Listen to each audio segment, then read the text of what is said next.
Salve Maria! Vamos começar o nosso estudo do Evangelho de São Marcos no capítulo 1. Como disse, reitero, nós vamos estudar pela Palavra de Deus na versão online que está no bibliacatólica.com.br e nós vamos estudar a versão da Ave Maria. Nós vamos tentar fazer aquele método que nós já expusemos no vídeo anterior. Então vamos lá, Marcos capítulo 1. Proclamação do Evangelho de Jesus Cristo, segundo São Marcos, glória a vós, Senhor. Então nós temos aqui que no versículo 1 nós temos: princípio da boa nova de Jesus Cristo, Filho de Deus, conforme está escrito no profeta Isaías: eis que envio meu anjo diante de ti, ele preparará o teu caminho. Só para a gente se localizar, o que é isto, né? Princípio da Boa Nova. Então a gente já verifica aqui que quando a gente coloca princípio da Boa Nova de Jesus Cristo, segundo está o profeta Isaías, ele está anunciando a missão de João Batista. João Batista está fazendo essa missão. Então o que nós vamos fazer? Nós vamos colocar no nosso mapa capítulo 1, versículo 1, a partir do capítulo 1, versículo 1, nós vamos colocar que é a pregação de João Batista. Nós podemos preencher a nossa coluna. 3. Uma voz clama do deserto: traçai o caminho do Senhor, aplainai as suas veredas. João Batista apareceu no deserto e pregava um batismo de conversão para a remissão dos pecados. E saíam para ir ter com ele toda a Judéia, toda a Jerusalém, e eram batizados por ele no rio Jordão, confessando os seus pecados. João andava vestido de pelo de camelo e trazia um cinto de couro em volta dos rins, e alimentava-se de gafanhotos e mel silvestre. Ele pôs-se a proclamar: depois de mim vem outro mais poderoso do que eu, ante o qual não sou digno de me prostrar, para desatar-lhe a correia do calçado. Eu vos batizei com água, ele, porém, vos batizará no Espírito Santo.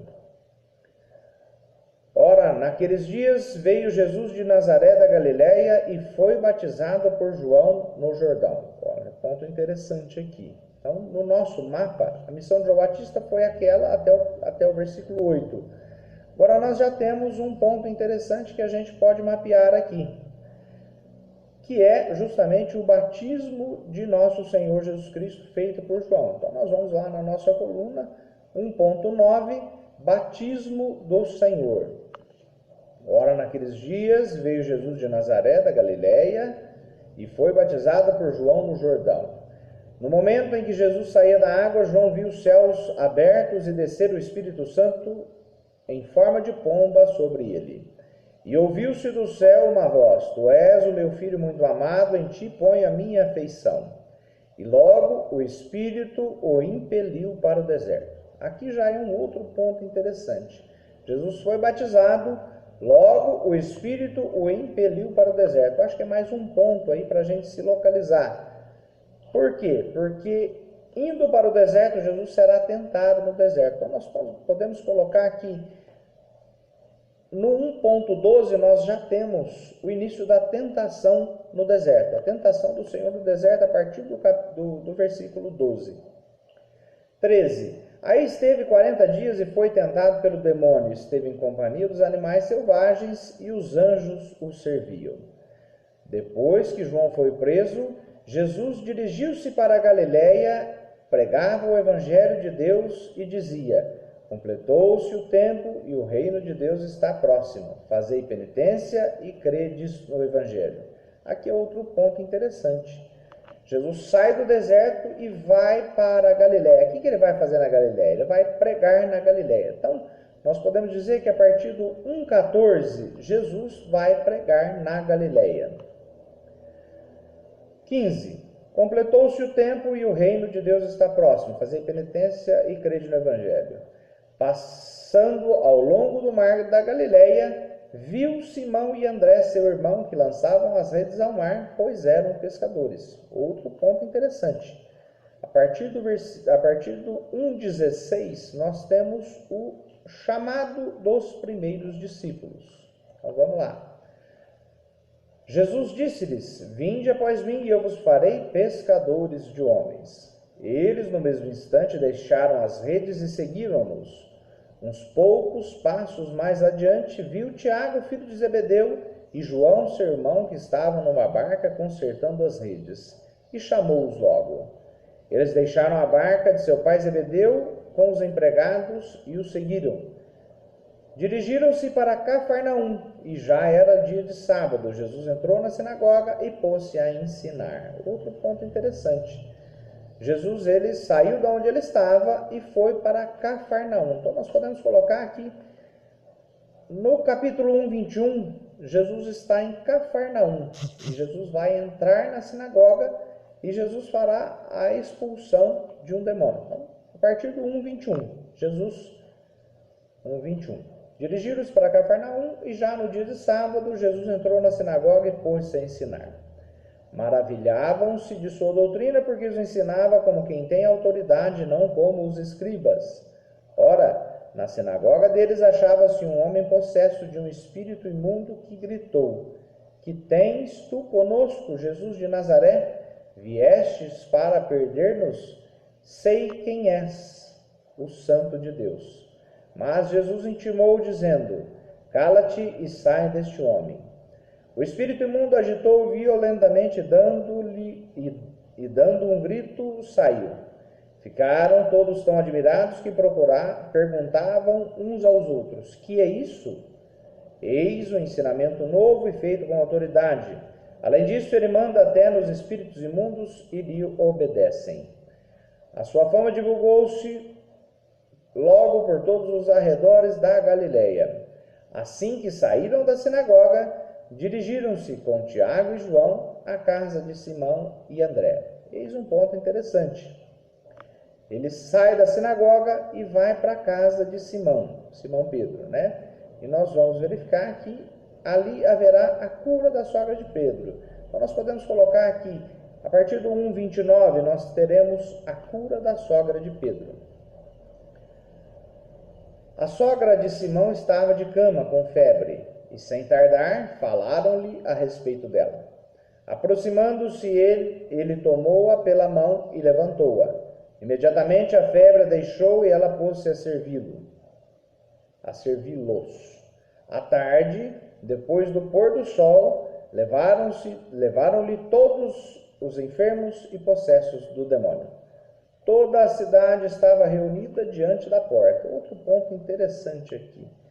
Jesus, ele ensinava e curava diante da porta da casa da sogra de Pedro. Então é mais um pontinho do nosso mapa. Ele curou muitos que estavam oprimidos de diversas doenças e expulsou muitos demônios. Não lhes permitia falar, porque o conheciam. De manhã, tendo se levantado muito antes do amanhecer, ele saiu e foi para um lugar deserto e ali pôs-se em oração. Mais um ponto do nosso mapa, no 1:35. Jesus, ele vai procurar um lugar deserto. Para quê? Ele vai procurar um lugar deserto para orar ao Pai. E ali ele vai tomar a decisão da ida para as aldeias vizinhas e da ida por toda a Galileia pregando nas sinagogas. Então nós podemos colocar aqui no 1:35, é mais um pontinho do nosso mapa, né? Jesus procura um lugar deserto e vai para as aldeias, depois vai para as aldeias vizinhas e pregar por toda a Galileia. De manhã, tendo se levantado muito antes do amanhecer, ele saiu e foi para um lugar deserto e ali pôs-se em oração. Simão e seus companheiros saíram a procurá-lo. Encontraram-no e disseram-lhe: Todos te procuram. E ele respondeu-lhes: Vamos às aldeias vizinhas para que eu pregue também lá, pois é para isso que eu vim. Ele retirou-se dali pregando em todas as sinagogas e por toda a Galileia e expulsando os demônios. Aproximou-se dele um leproso, suplicando-lhe de joelhos: Se queres, podes limpar-me. Aí no 40 nós temos talvez o último ponto do nosso mapa, uma nova cura, a cura de um leproso. Jesus compadeceu-se dele, estendeu a mão, tocou-o e disse-lhe: eu quero ser curado. Imediatamente desapareceu dele a lepra e foi purificado. Jesus o despediu em seguida com esta severa admoestação: vê que não o digas a ninguém, mas vai, mostra-te ao sacerdote e apresenta pela tua purificação a oferenda prescrita por Moisés para lhe servir de testemunho. Este homem, porém, logo que se foi, começou a pregar e a divulgar o acontecido, de modo que Jesus não podia entrar publicamente em uma cidade. Conservava-se fora, nos lugares despovoados, e de toda parte vinham ter com ele. Essas são palavras da salvação. A partir deste momento, nós procederemos uma segunda leitura. Não vou fazer aqui uma segunda leitura, mas vocês vão fazer uma segunda leitura e vocês vão procurar neste capítulo, depois de mapeados esses pontos: pregação de João Batista, batismo do Senhor, tentação no deserto, Jesus vai pregar na Galileia, chamado dos primeiros discípulos, Jesus em Cafarnaum na sinagoga, cura da sogra de Pedro, ensino à porta da sogra de Pedro, Jesus procura um lugar deserto e vai para as outras regiões, as outras aldeias da Galileia, e uma nova cura de um leproso. Depois de mapeado, nós vamos procurar esses 4 pontos que eu mencionei para vocês. Nós vamos procurar princípios eternos, nós vamos procurar promessas, nós vamos procurar ordens e nós vamos procurar fatos interessantes ou fatos relevantes. Fatos interessantes seria melhor, que relevante é toda a Bíblia, toda a palavra, né? Então vocês façam isso. Eu fiz aqui a minha listinha aqui e vou exemplificar com vocês aqui. Como princípio eterno, eu peguei o 1 de 2 a 3, que está dentro da pregação de João Batista. 1 de 2 a 3 diz o seguinte: eis que envio o meu anjo diante de ti, ele preparará o teu caminho. Uma voz clama no deserto: traçai o caminho do Senhor, aplainai as suas veredas.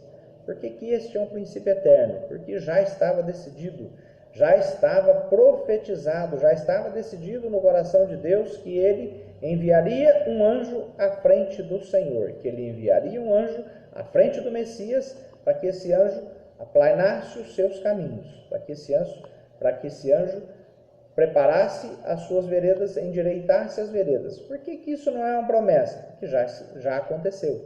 Então é um princípio eterno. Aí vocês vão colocar ali dentro do mapa, né? Dentro da pregação de João Batista, na mesma coluna, vocês vão colocar 1 de 2 a 3. Próximo princípio eterno é 1:15a, que vai estar dentro ali do chamado dos primeiros discípulos, André e Pedro, Tiago e João. Então vamos lá ver o que é 1:15a. Completou-se o tempo e o reino de Deus está próximo. Isso é um princípio eterno. Completou-se o tempo. Aquilo que estava previsto, completou-se. O reino de Deus está próximo. Isso é um princípio. Isso não muda, isso não mudará. Por que só o 15a? Porque se a gente colocar o 15b, a gente vai verificar que nós temos aqui no 15b: fazei penitência e crede no Evangelho. Isso é uma ordem e não um princípio. Podemos colocar todos eles? Sim, podemos colocar todos eles, sem problema algum. Mas é mais interessante a gente colocar o 15a. Próximo princípio eterno é o 1 de 38 a 39. Onde está no nosso mapa isso? No nosso mapa está na parte em que Jesus procura um lugar deserto e ele toma a decisão de ir para as aldeias vizinhas. Então vamos ver o que dá 1, 38, 39. 38.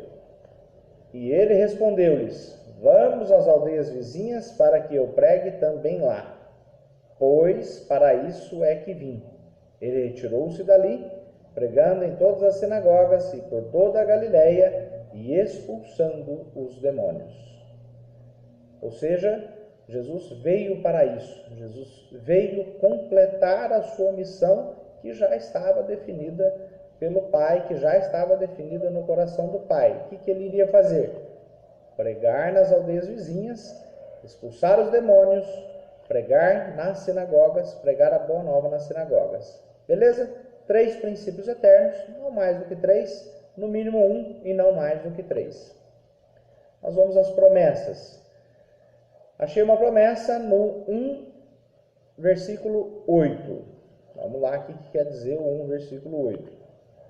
Eu vos batizei com água, João dizendo, eu vos batizei com água. Ele, porém, vos batizará no Espírito Santo. Ele quem? Jesus. Então, João está fazendo uma promessa, que ele batiza com água, mas Jesus virá e vos batizará no Espírito Santo. Onde está isso? Está no nosso mapa ali, está na pregação de João Batista. Outra promessa que eu encontrei foi no 1,17, que é logo depois do chamado dos primeiros discípulos.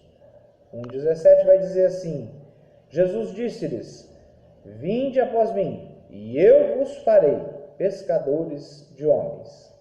Aqui tem uma ordem e uma promessa. Coloquei ele inteiro justamente para exemplificar o contraponto daquela segunda situação. Coloquei tudo junto para exemplificar. Jesus disse-lhes, vinde após mim, e eu vos farei pescadores de homens. Para a gente entender a promessa, a gente tem que ter a primeira parte, por isso que eu coloquei a primeira parte. Coloquei somente 2 promessas aqui. E agora nós vamos para a ordem. A ordem, eu também coloquei 2 ordens, e essas 2 ordens estão justamente quando Jesus está em Cafarnaum. No versículo 15b, que é aquele que nós falamos. Fazei penitência e crede no Evangelho. Poderia ter colocado ele inteiro, como disse para vocês, tanto para a promessa quanto para a ordem. Tanto para o princípio como para a ordem. Completou-se o tempo e o reino de Deus está próximo. A ordem. Fazei penitência e crede no Evangelho. Veja, o verbo usado no sentido de ordem. Fazei penitência e crede no Evangelho. Depois nós temos o 1,25, que também está nesse mesmo ponto do mapa. Jesus em Cafarnaum. Vamos ver o que quer dizer o 1,25. Mas Jesus intimou, dizendo, cala-te, sai deste homem. A quem está sendo dada a ordem aqui? Está sendo dada a ordem ao demônio que estava naquele pobre possesso. Mas Jesus intimou, dizendo, cala-te, sai deste homem. Isso é uma ordem. Depois nós temos fatos interessantes. Eu separei 3 fatos interessantes. O primeiro, ele está na cura da sogra de Pedro, que é o 1,31. Aproximando-se ele, tomou-a pela mão e levantou-a. Imediatamente a febre a deixou e pôs-se a servi-los. Por que eu achei interessante este fato? Achei interessante este fato pelo seguinte: quando Jesus cura alguém, quando Jesus cura uma pessoa, ele cura e essa pessoa deve passar imediatamente a servir o Senhor. Então, a cura e Jesus em seguida já chama para o serviço. Ela está curada e ela coloca todo o dom da cura que ela recebeu para o serviço do Senhor. Depois nós temos mais 2 fatos interessantes que estão no nosso mapa naquela hora em que Jesus procura um lugar deserto e ele vai para as aldeias vizinhas. O primeiro está no 1,35, que diz o seguinte: de manhã, tendo se levantado muito antes do amanhecer, ele saiu e foi para um lugar deserto e ali se pôs em oração. Por que eu achei interessante esse fato? Porque Jesus trabalhou, ensinou, curou, estava junto com eles. E naquele ímpeto da missão, naquele ativismo, não posso dizer que é um ativismo, mas naquela atividade intensa que ele estava, logo depois de terminar aquela atividade intensa, ele necessitou de procurar um lugar deserto. Para quê? Para oração. Para ele falar com o Pai, para ele recarregar as baterias, para ele se colocar em sintonia com o Pai novamente, para que no outro dia ou nos outros dias ele voltasse novamente à missão e cumprisse perfeitamente a missão a que ele veio fazer. Outro fato interessante também está neste mesmo lugar do mapa, que é o 1:45, que na verdade é o último versículo do nosso capítulo. Este homem, porém, logo que se foi, começou a propagar e divulgar o acontecido, de modo que Jesus não podia entrar publicamente em uma cidade. Conservava-se fora, nos lugares despovoados, e de toda parte vinham ter com ele. Por que eu separei esse aqui? Porque eu achei muito interessante pelo seguinte: os demônios, eles vinham e falavam: eu sei quem tu és o santo de Deus, tu que vieste fazer conosco. No Evangelho de São Marcos a gente vai ver muito isso daqui. Qual que era a atitude de Jesus? Cala-te. Jesus sempre calava os demônios que queriam falar que ele era o Filho de Deus, que ele era o Messias, que ele era o enviado. E quando Jesus cura este homem, a primeira ordem que Jesus dá para este homem, né, logo em seguida de falar que ele vá se apresentar ao sacerdote, Jesus dá uma ordem para ele de não dizer aquilo que aconteceu. Veja que não digas a ninguém, mas vai e mostra-te ao sacerdote e apresenta pela tua purificação a oferta prescrita por Moisés para lhe servir de testemunho. Veja, foi até a primeira ordem, né? Foi a primeira ordem.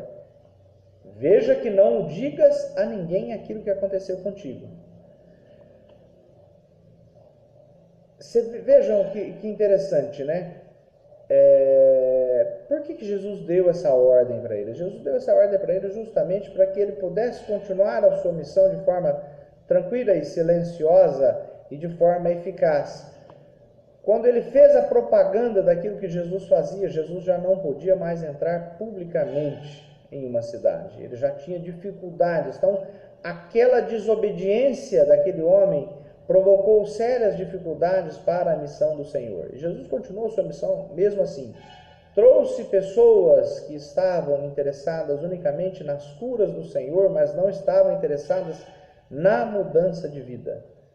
E esse talvez é um grande chamado para a gente, para que a gente realmente obedeça as palavras do Senhor, mesmo que nos pareça inconveniente obedecer naquele momento. Por quê? Porque Jesus sabe o que está falando. Jesus sabe o que está ordenando. E por melhor que pareça essa desobediência, ela vai atrapalhar os planos do Senhor. Não vai parar os planos do Senhor, porque os planos do Senhor não serão parados, mas vai atrapalhar essa missão, e foi por isso que eu separei este como um fato interessante. Então, estes foram os 4 pontos em que eu separei. Vocês separem os pontos de vocês e vocês façam os diários de vocês. Podem escrever, se quiserem escrever, transcrever no papel, como podem só colocar a descrição, mas o importante é que leiam novamente, é que peguem este mapa e que leiam novamente e que meditem novamente em cada versículo. Maravilha? Salve Maria Santíssima!